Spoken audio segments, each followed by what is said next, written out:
When I checked my wristwatch, it was past 8 o'clock in the evening. My daughter and husband should have been waiting for me to come home as they never prepare their own meals. When I tried to enter the living room, I heard my daughter, Ruby, laughing and talking in the loudest voice. It's so tacky nowadays, to mend used clothes and sell them again. Perhaps she was watching TV or something. When I heard my husband's voice next, I felt the blood drain from my body as I didn't think they were talking about me. Maria is also quite picky, or rather she seems to be missing the point. Apparently, they were talking about me and my friend Maria. I froze on the spot and had to listen to a conversation I'd rather avoid. The conversation between the two of them was full of criticism about us, and it made my eyes flicker. As I squatted down, my dog, Ken, came and snuggled up to me. The conversation continued, talking about Ken, like he is crossbreed or old, and I heard them even considering throwing away my old sewing machine, which is a keepsake from my mother. I stood up out of the blue. Without saying a word, I took Ken with me and found myself running out of the house. Where was I going? I had no idea. Ken whimpered and sounded uneasy. Would I be able to go back home as if nothing had happened? No, there was no way I could do that. All I knew was that those two were making fun of us. I don't want to go back to the house where those two people are. I don't want to be that miserable. From that day onwards, I never returned to that house. I have several things that I treasure. One of them is my mother's pedal sewing machine, which is my most treasured possession. My mother made many clothes for me with this sewing machine. Inspired by her, I also made clothes for my daughter. She used to love wearing the clothes I sewed, but that was a long time ago. Now that she's a high school student, she rarely wears anything I've tailored. At a cafe in the late afternoon, I was complaining to my friend Maria. She used to say, "I like clothes made by my mother the best." But now, when she sees me using the sewing machine, she says I look like a grandmother. Well, there was a time when you said the same thing, Yasmin. Maria and I have known each other since high school. Sometimes she digs up things from the past that even I don't remember. Did I? I just said it like I don't remember anything and took a sip of the iced coffee on the table. While she was laughing, she checked all the clothes I'd mended. After graduating from the fabric course at high school, we both continued our studies in the same field at university. Although our paths diverged after graduation, our friendship remained unchanged. Yes, that is as good as I expected, Yasmin. That's perfect. I was relieved when she said that to me. The second-hand clothes I mended are lined up in her boutique. After graduating from university, she worked for a major apparel company, gaining expertise in sales and management, and set up her own business. Ruby is already a high school student, and I wish you'd join me in this venture soon. She grumbled this time after I handed out the clothes to her. I keep saying this, but my work is more of a hobby, not a full-fledged business. I'm always worried about whether I'm doing the proper job on the clothes you request. She looked bored and replied, Fine, I get it. After some small talk and catching up, we parted ways as usual. On the way home alone, I remembered the olden days. Those days at high school and university, when we were busy with assignments, striving to improve. After graduation, I worked for a textile manufacturer and stopped making clothes. I lost my father early on, and I lived with my mother, but she passed away before my university graduation. I was busy working in an unfamiliar environment on my own. A few years later, I married a senior colleague from the same company, and when Ruby was born, I truly felt how important the family was. I started making clothes for Ruby again, just as my mother had done for me, with the pedal sewing machine my mother left me. She was an honest and lovely girl when she was little, though. Arriving home, I sighed as I saw Ruby being a couch potato. You were saying the same thing, Yasmin. I just remembered what Maria said to me this afternoon. I wonder if I was also such a lazy daughter from my mother's point of view. If so, her love was truly immense. It's nothing compared to her. Oh. You're back. She finally noticed me coming home, but she kept on lying down on the sofa. I couldn't have been this lazy, at least. I told myself that and decided to prepare dinner. I'm home. It was around 10 p.m. when my husband Kevin came home. He sat down next to Ruby on the sofa in the living room and loosened his tie. How was your day? She said it as she fiddled with her smartphone. The two of them happily chatted, watching TV while I was preparing dinner. Despite not being biologically related, they shared a close bond. We lost her biological father in an accident when she was just 2 years old. For a while after losing my previous husband, Maria introduced me to sewing jobs, and that's where I met Kevin. Ruby was a friendly girl, so she soon got attached to him. It didn't take long for us to remarry. I was worried about losing another precious family member again, but as I found he was a happy-go-lucky sort of person and had thick skin, I gradually eased. His cheerful and bubbly personality made me believe that he would not die easily, which made me feel safe. Then, I've been still living happily as I expected. Look, isn't the outfit she's wearing cute? She pointed at a celebrity's clothes on TV. It's supposed to be trendy this year. We've even been stocking them up at my store. He is a manager of a popular budget-friendly apparel store. OMG, can you get it before they sell out? Their casual conversation annoyed me. It was fine that they both liked new trendy clothes, but I couldn't understand their habit of discarding perfectly wearable items each season, even though they bought them as they liked them. They replaced the new ones so quickly. I preferred wearing the same clothes for years. If their design is a bit old or outdated, I would personalize or mend them myself. I know they both think I am tacky when it comes to the clothes, so I try not to interfere with the way they treat their clothes. You're so trendy, Ruby. Don't spoil her too much, honey. Why don't you get a part-time job and buy your own clothes, Ruby? When I talked to those two excited people, the conversation stopped all of a sudden. It's fine, isn't it? Parents should buy their kids clothes. I can deserve it. Yeah, girls her age wanna dress up a lot anyway. You should at least understand that. Suddenly, the two of them were sounding off about me like I was the bad guy, and I was overwhelmed. They won't listen to me anyway, even if I talk more to them. Don't buy too much. Their laughter echoed behind me, leaving me feeling empty. But when I saw my loyal dog Ken curled up in the bedroom, I felt comfortable. You're on my side, aren't you, Ken? I muttered to myself, but he just tilted his head. With the emptiness re-emerged in my mind, I fell asleep with Ken. One day I visited Maria at her office. Because I needed her to check to see if the alternation I made on the vintage clothes she bought overseas was all right. She looked at them every corner I mended. She doesn't compromise on anything just because I am her friend. Knowing this, I always try my best to hand them in. When there are only a few items, then we meet up at a cafe and chat over coffee, but this time, I came to her office because there were so many items. There are lots of cardboard boxes piled up all over the place. It felt more like a warehouse than an office when I first came here. Her desk sat in the back, and in front of it, a table and chairs for visitors, all carefully chosen by her at antique shops. Her taste has remained unchanged since I was a student, and I have always admired it. I think this one and this one are okay. This skirt needs a little more touch. Having finished all the strict checks, I breathed a sigh of relief. Did something happen? She looked at me sharply. Oh, it's just a sigh of relief for now. I'll fix it shortly and get back to you. As if to escape her sharp gaze, I quickly stuffed those clothes that needed to be fixed into my bag. The products you mended this time didn't quite feel like your work, Yasmin. She handed me an envelope from her desk. It's a payment for the clothes I worked on.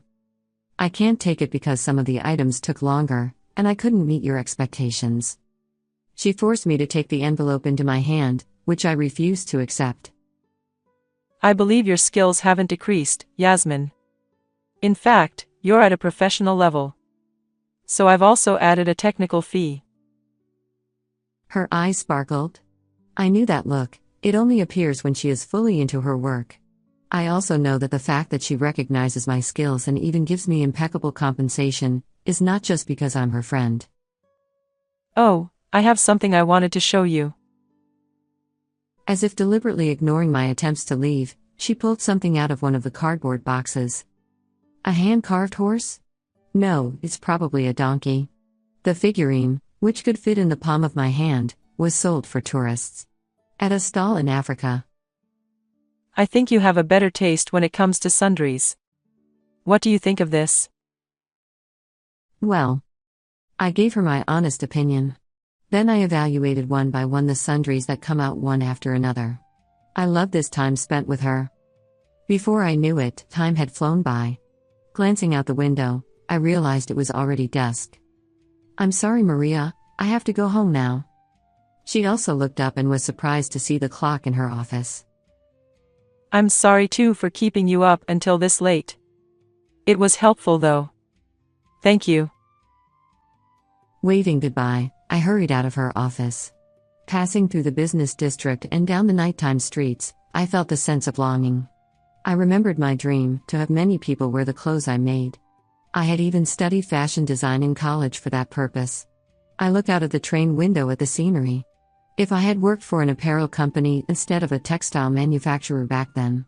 If I hadn't got married, if I hadn't had children.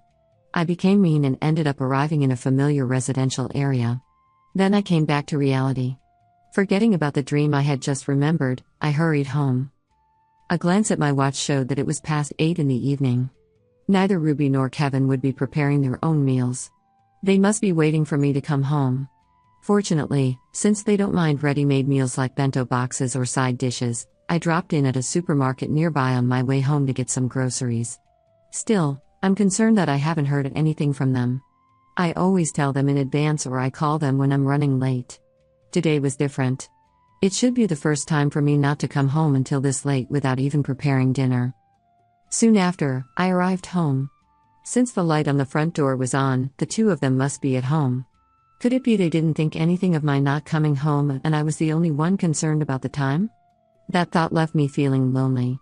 When I opened the front door, Ken was there tied up. I always let him off leash inside the house and I wonder if they didn't let him go since he got home from a walk. He looked up at me with teary eyes and as I reached out to free Ken from his leash, I heard loud laughter coming from the living room.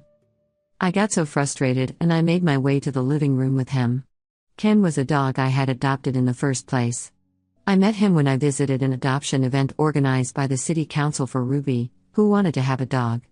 Although we left without adopting that day because she wanted a smaller, cuter dog, I couldn't forget about him, and when I made a query later that day, I heard that he was on the verge of being put down. I couldn't sit still and I adopted him. This is how he had become part of our family, and I believe both Ruby and Kevin would have welcomed him as a pet. Yet now, they were enjoying themselves while he remained being on his leash in the cold entryway, and I couldn't accept that. When I was about to enter the living room, I heard Ruby laughing and talking louder. It's so tacky nowadays to mend used clothes and sell them again. Perhaps she was watching TV or something. I didn't think they were talking about me, and when I heard my husband's voice next, I felt the blood drain from my body. Maria is also quite picky, or rather she seems to be missing the point. It seemed that they were talking about me and my friend Maria. I froze on the spot and had to listen to a conversation I'd rather avoid. Maria had influenced me to take on clothing repairs, even though my skills weren't that great. She uses me just because we are friends, even though I have no hint of the great sense in doing it. The conversation between the two of them was full of criticism about us and it made my eyes flicker. As I squatted down, Ken came and snuggled up to me. The conversation continued, talking about Ken, like he is crossbreed or old, and I heard them even considering throwing away my old sewing machine, which is a keepsake from my mother. I stood up out of the blue. Without saying a word, I took Ken with me and found myself running out of the house. Where was I going? I had no idea. Ken whimpered and sounded uneasy. Would I be able to go back home as if nothing had happened? No, there was no way I could do that. All I knew was that those two were making fun of us. I don't want to go back to the house where those two people are. I don't want to be that miserable. My feet carried me away from our house. Gradually, the scenery shifted from residential to office buildings. Walking with Ken, I felt out of place. But there was no turning back. When I reached a familiar building, I pulled out my phone and made a call. What's wrong, Yasmin? She was startled by my call and rushed out of the building. I was just about to leave. She seemed to have guessed something when she saw Ken sitting next to me. She told me to wait for a bit and disappeared back into the building. After a while, she appeared in front of me again with a large cardboard box in her arms. Hey Ken. Can you hold out for a little while? She stuffed him inside the cardboard box she brought with her. He is a clever boy who hardly barks, so he is quiet and did as he was told. I then went to her office and talked to her about the story I've just heard before. Well, that's what happened. As I talked to her, the feelings of shock and anger faded away. As expected, I began to feel restless, thinking that the two of them might have been worried about me not coming home. Ignoring my cringing, she looked at Ken, who was curled up in a cardboard box, and muttered, If they're worried about you, they'll at least contact you. I was in a bit of a panic and didn't catch what she said and wandered around the room, wondering what to do. By the way, I remember you said you've installed a pet camera for Ken? I could hear her this time, but when I looked at her face, she seemed to be kind of fed up with me. She sighed heavily and said, If you're worried about how the two of them are doing, why don't you use that camera to check? Without looking at me, she was petting him. I take out my phone and try to check the footage from the pet camera. But my hands were shaking, my heart was pounding so hard as if it's going to be explored, and my mind went blank. Ken, who had been enjoying her attention, suddenly darted toward me. If you can't watch alone, shall we watch together? I nodded a little at her and handed her my phone. She opened the pet camera app. The living room appeared on the screen. An open pizza box sat on the table, half eaten. And there, on the sofa, Ruby and Kevin were still laughing happily. They don't seem worried about you at all. I agreed. It was clear they hadn't even noticed that Ken and I had left. I was shocked again, but this time I could feel the anger welling up again. Now, what should we do from here? What do you want to do, Yasmin? Do you still want to go back to that house? She asked me, seeming to enjoy the situation. No, I don't. Then leave the rest to me. Now I think about it, I never thought she was so reliable. I don't think there are many scary people like her to make an enemy of. She definitely managed my phone and showed me an unbelievable video. It was footage from a pet camera, but what was shown there was the scene of Kevin's affair. I never expected it would be so easy to find out. She was excited like a child who had found a fun game. She originally worked at the same company as he works. She seemed to have a connection with a colleague from that time, and heard of it from them. I didn't pay much attention 'cause it was just a rumor. I didn't even think it was worth letting you know. Her words added to my discomfort when I was feeling sick of the unexpected images, but they also helped me let go. I've made up my mind. Maria winked at me as if to say, "You've got to do that." The next day, I waited for a moment when neither Kevin nor Ruby were around and moved only the essentials. I received a message on my phone from Ruby. I just told her that I was staying with Maria for a while. Seeing that there was no response after the message was read. She probably doesn't think anything of my not coming home. I immediately started looking for a place where Ken and I could live, ready for a fresh start. Maria introduced me to a lawyer she knew and still looked kinda enjoying it. She was always with me when I spoke to the lawyer and provided me with key information. As I listened to her information, I found myself that my feelings towards him were starting to go away. I heard that he was messing around with a young part-time girl at the store. I heard that he was being sent from one shop to another because of it. It's no wonder he's only a shop manager for his age. I felt ashamed of myself for having spent all this time without questioning it. Although all communication with Kevin was done through a lawyer, I was really worried about Ruby. I wondered if she secretly wanted to come with me. So, when I was packing up the remaining belongings, I called out to her, who happened to be at home. "Why don't you come with me, Ruby?" She was still lying on the sofa and didn't even look at me. "Are you angry that I divorced without letting you know?" I asked her, almost crying as she didn't say anything. She shook her shoulders. I wasn't sure if she was crying or not. "Let's leave here with me," I decided. I couldn't leave my own daughter behind. Before marrying Kevin, I had already made her feel lonely by not having her biological father around. Being with me should make her happier than being with a father who is not a blood relative. When I walked up to her and tried to take her hand, she finally spoke up. You're such a narcissist, aren't you? I thought she had tears in her eyes, but then she bursted into laughter holding her stomach. You really didn't know anything, did you? Her voice filled with pity. She apparently knew about his affair. Instead of keeping quiet about it, he gave her a lot of pocket money and clothes. Dad has already found someone to remarry. He had been having an affair with another woman even during our divorce procedure. It makes sense that it went through without any trouble. Are you okay with that? I wondered about what she really feels. I worried about her future. To my surprise, she smiled confidently. Dad's new partner is young, kind, and like an older sister. She had already met the woman, and apparently she helped choose her clothes together, and they were even planning to get a small dog. I'm sick of both the noisy clattering sewing machine and the scruffy crossbreed dog. She knows how much that one word can hurt me. As I stood there stunned, she rubbed salt into the wounds. Since I'm graduating soon, as long as I have money, I can live on my own, so all you need is just to support me financially, that would be enough. She hasn't even decided what she is going to do after graduation yet. I wonder how overly optimistic she is. I wonder when I went wrong to bring you up. I'll give custody to that man, so if you want money, ask Dad. I said it coldly, as if I've lost all love for her as a mother. Despite my harsh words, she didn't flinch. Without looking back, I never set foot in that house again. I had never known myself to be so cold. I should have loved Ruby for sure. Why didn't I force myself to take her with me?